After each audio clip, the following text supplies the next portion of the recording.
Well, hello. Today I'm going to be working on a pet portrait of a little ginger kitty named Sunny.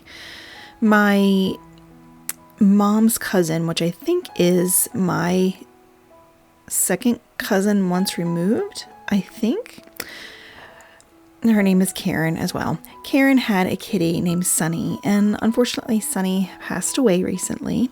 And Karen's daughter reached out to me to see if I wanted to paint a pet portrait. I quickly agreed, and I was very happy to be able to do this for Karen because she has been very supportive of me in my little art journey here. So I decided to get out the acrylics and a little square gallery canvas, and I went to work.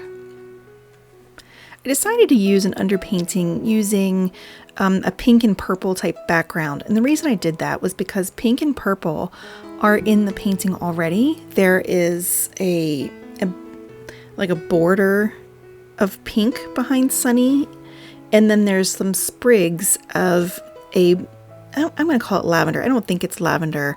It might be like a meadow sage or something like that, but it has purple flowers on that. So I thought, well, I'll just blend those two colors and make it very painterly and kind of messy background as my underpainting. And if some of that shows through, it'll look lovely because those two colors are already gonna be in the background. A long time ago, I started pet portraits, and I was very particular. Like, I had a projector so that I could trace and make sure I get it exactly perfect before I painted it. And I don't know why, but the past couple portraits I've done, I just kind of abandoned that. And I just went in with paint and started without much planning. Like, of course I have a reference that I'm using, but I'm not making sure that it's perfect. And I'm really enjoying that process. I think that I'm trusting myself more to allow myself to be artistic and allow myself to make mistakes. Now, the one thing is acrylic is very forgiving.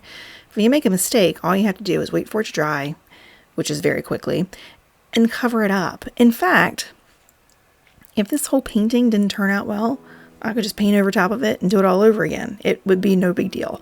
So, I tend to want to use acrylics for pet portraits for that reason, because it's so forgiving.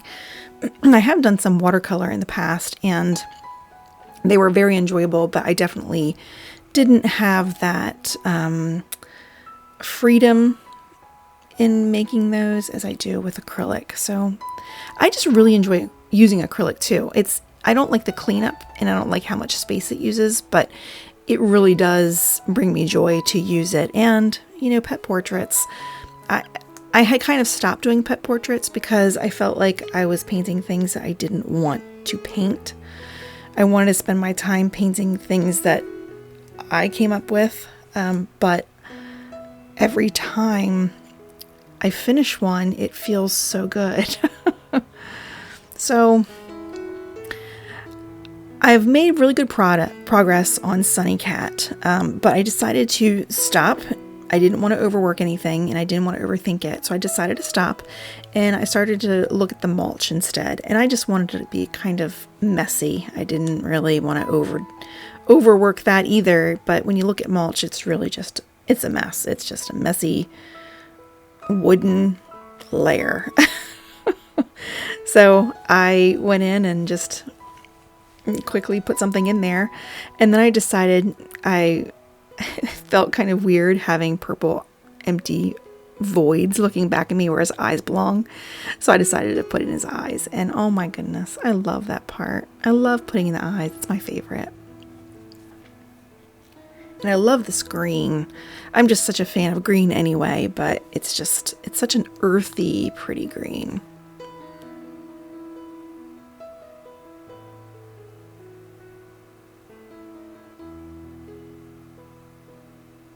So here I'm putting in the pink flowers that are in the background because, again, I needed a little bit of a break from Sunny because I didn't want to go crazy with the textures and the colors, and it's kind of hard color matching a ginger cat, to be honest, because they're not really orange, they're not really brown, they're just a mixture of all different different colors. And I don't know, that might sound ridiculous, but it felt true to me.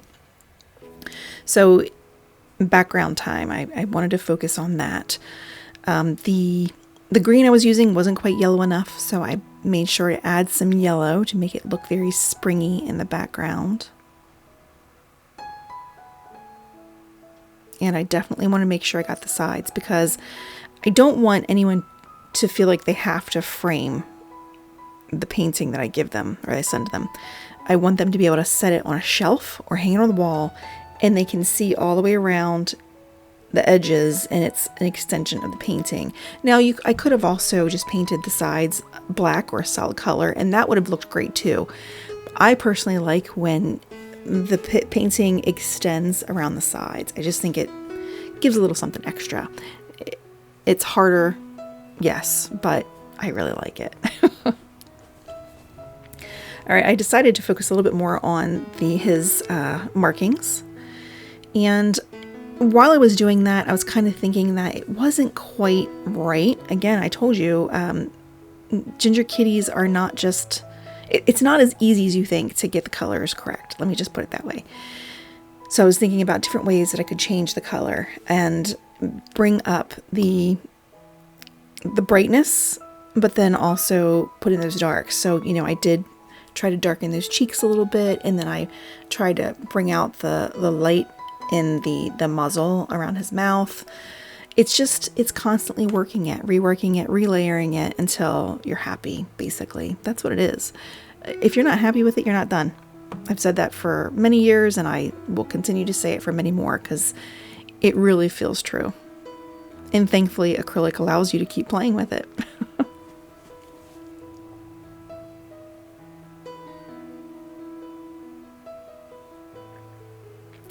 Here I want you to start putting in that bush that Sunny is laying next to. And I didn't want to do too much detail. I really struggled to not do too much detail here, because that bush and the one on the side, the plants, they're not the stars. They're accents. They are just making Sunny look better. They're making him look sweet, all tucked into the flowers in the flower bed. So I try to be a little bit painterly with those, not focusing too much on the detail. I wanted a hint of the detail without going crazy with it. And I really think I pulled that off. And look at that side. That's so pretty, how it's just the extension of the flower bed.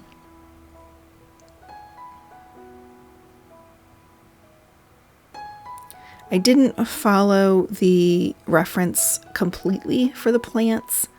Like I didn't care that the vegetation or the leaves weren't in the exact right spots, or that the flowers weren't in the exact right spots. Now, I did want the one to cover his ear, and I did want the bush to kind of cover the side of his face, but I wanted it to be interesting for the painting, not just, exact.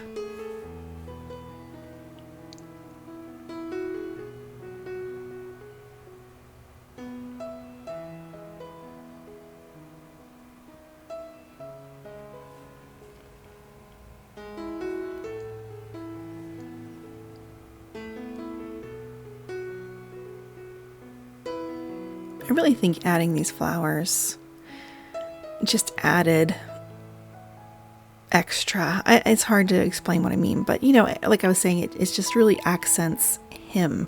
It just shows that he is just a sweet boy laying in the flower bed, and just maybe he stopped to smell them and found it comfy, or maybe he was hunting a chipmunk. I don't know, but I really like the flowers next to him. It's so sweet.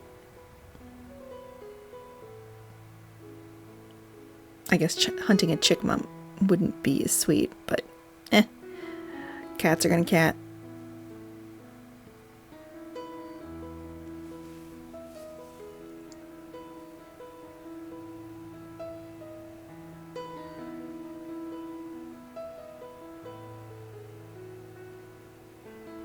I'm really spending time here trying to get the likeness down. It won't be perfect, but it's going to be pretty darn close, and I'm thrilled. I really am thrilled with how this painting turned out, and Karen loved it as well. She sent me a beautiful voicemail, I'm sorry to say she was in tears because, you know, she missed her boy. But it really turned out lovely. Here I am glazing over a little bit of yellow onto Sunny, and I loved this addition. Right now it looks a little bit blown out, like he's a little bit more pale than he needs to be, but I'm going to fix it. I'm totally going to fix it. Easy to do. It needed that because the highlights felt too white, and there's not that much white on him. It's more of a yellow, a creamy yellow. And boy, I really think that was a good idea.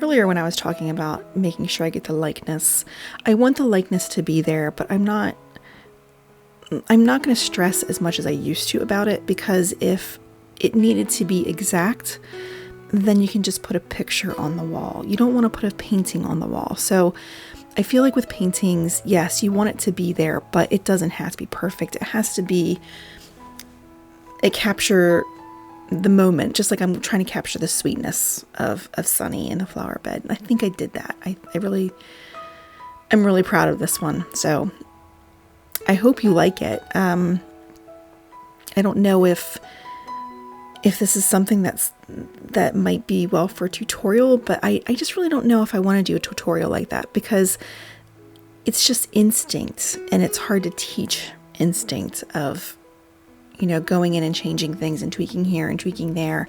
It's really tough. So that's why I feel like that these videos where I'm putting up my process, maybe it's helpful. Maybe it's helpful enough. I'm not sure, but I like watching people paint, and maybe you do too. So here you go.